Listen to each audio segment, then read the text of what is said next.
Sveiki, es jums parādīšu vēl vienu pavisam elementāru kāršu triku.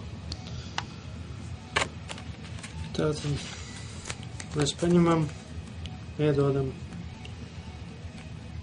jums aptuveni pušķupiņu un paņemam pats pušķupiņu. Liek jums izvēlēties jebkur kārtu no šīs čupiņas. Pieņemsim, ka jūs izvēlaties šo te. Noliekam šeit.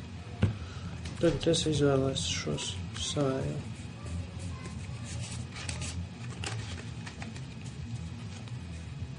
Un tā būs šī te.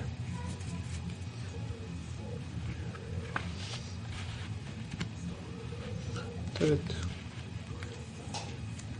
jūs savējo kārti varat ielikt pa vidu jebkur manējā kavā.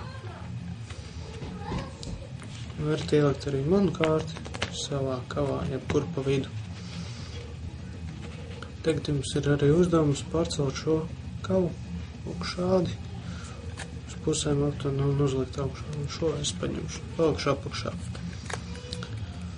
Un tagad mēs paveicam roku, nostam knipi un jūsu kārts un mana kārts ir apgriezušās otrādāk.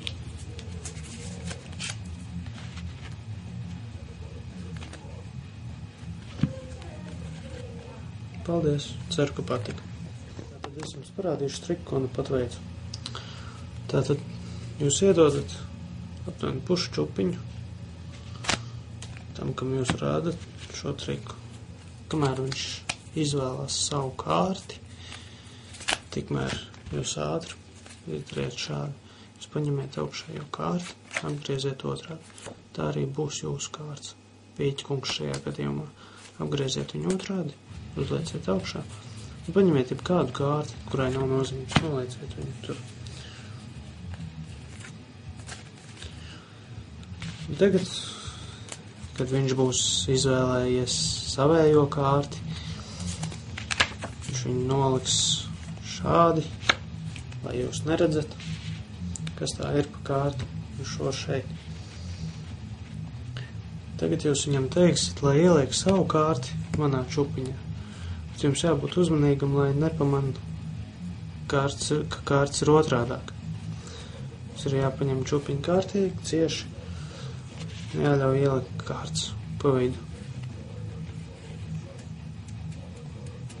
Tātad viņš ielika kārtu pa vidu, un tagad jūs varat atļaut arī ielikt viņa čupiņā atlikušajā savu kārtu. Un tagad jums jāsaka, lai pārceļ uz pusēm lūk šādi. No tās čupiņas uzliek virsū. Tagad mēs paņemam šo čupiņu, šo mēs paliekam lejā.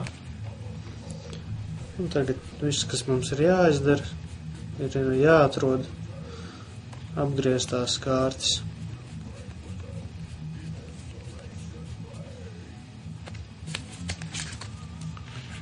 Un tātad, lūk, ir Pīķkungs un viņa izvēlētā kārta.